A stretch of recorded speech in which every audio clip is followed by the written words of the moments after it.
Starting up a business is always tough. It's even tougher if you're in the movie business. How do you fund your dream movie project? Are there any film funds that can help producers tide over the hurdles? Mansi Fadnis takes stock of film financing in today's times.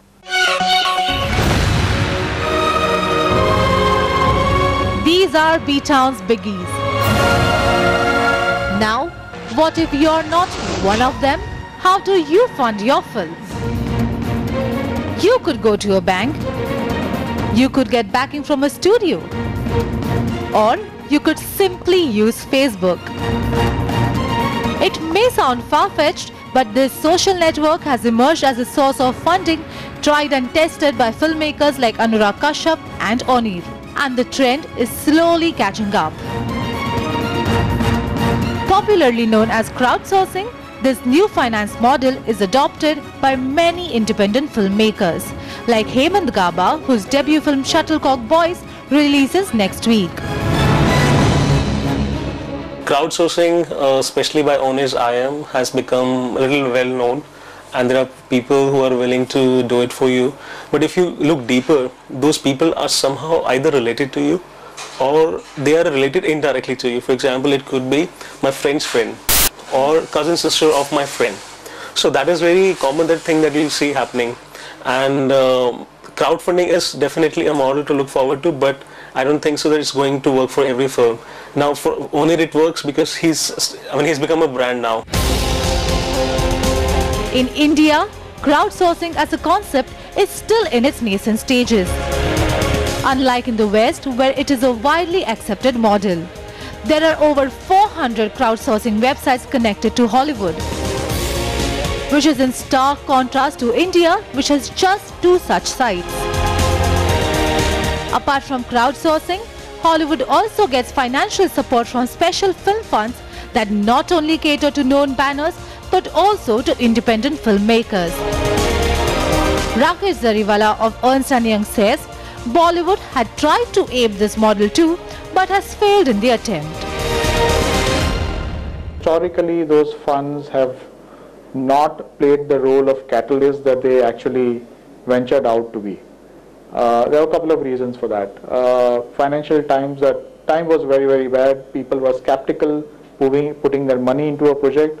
This being a public money, they were more skeptical. These funds were very, very careful because they had investors to report to on a quarterly basis. Not very different from a listed structure, but at the same time, the fund model, they had reporting obligations, and some of the people probably decided to be more conservative in their approach, especially the way market was going. And Hollywood too had its share of hiccups before the film fund model became a well-oiled machine. A lot of venture capitalists and entities weren't investing in films for the mere reason that independent films carry a stigma, perhaps, that they don't make money. You know, a lot of times they're what we call passion projects. It's a movie that's so specific to that person, and they're not looking at it from a marketing perspective and a money-making perspective. And we wanted to change that. We wanted to make, Brian Ronalds and I, as producers, wanted to make movies that were marketable and still made for that independent film price. However, filmmakers are increasingly willing to take unconventional routes even when it comes to financing. Apart from film funds and crowdfunding, another unique model that's emerging for small filmmakers nowadays is the barter funding system. They'll work on corporate films and ad films, and they'll make their own network. So for example, if I give, let's say, 20 ad film business to X production house, post-production house every year, then I can probably do a barter deal with them. So, so that the whole film of post-production becomes very economical, or I get like a 50% or X percentage of discount. So that's one model that people are looking at. For example, the cameras rental or the actors hire or actors professional fees. Those kind of things are going to be on either barter basis.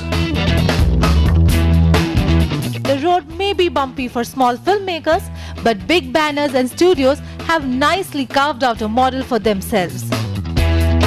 Apart from kickstarting the project with their own funds, studios also get strong backing from banks.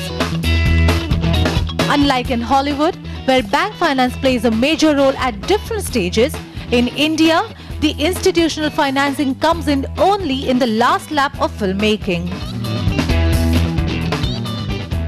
As far as India is concerned, the money is going only in the production part, or if a project is cash-strapped for any reason, then for gap financing.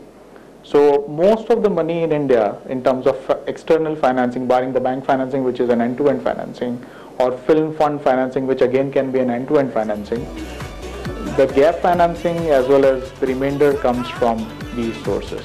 The real crunch, the gap financing comes when your 60-70% project is funded already, and for some reason you are not able to finish. Though banks have been doing business in the film industry for quite some time, Shailendra Singh of Percept believes that bank lending has seen a push only in the last 18 to 20 months. He also says that corporatization further brought in transparency in the movie making business. I think the transparency started from box office. The biggest grey area used to be when you didn't really know what your movie was making. Now, with the evolution of the cinema theatres being all online, you pretty much see your box office results above board. The middleman syndrome with selling a satellite or a particular right is all gone. It's direct selling to satellites. Satellites are all listed companies. Everything now in the system is pretty much transparent. So there is no black money. There are no dodgy people. It's a straightforward, very respected business. I mean, come on, for Ambanis are producing movies. Respected people in the industry are producing movies. Going forward, with big production houses and studios having a thriving business model, it's the independent films which need an organized finance process in place. Bollywood has come a long way. With production houses like Eros International, UTV Motion Pictures and Mukta Arts going public, organized financing has become a reality. But it's still early days for indie filmmakers who are left to fend for themselves or find a friend on Facebook.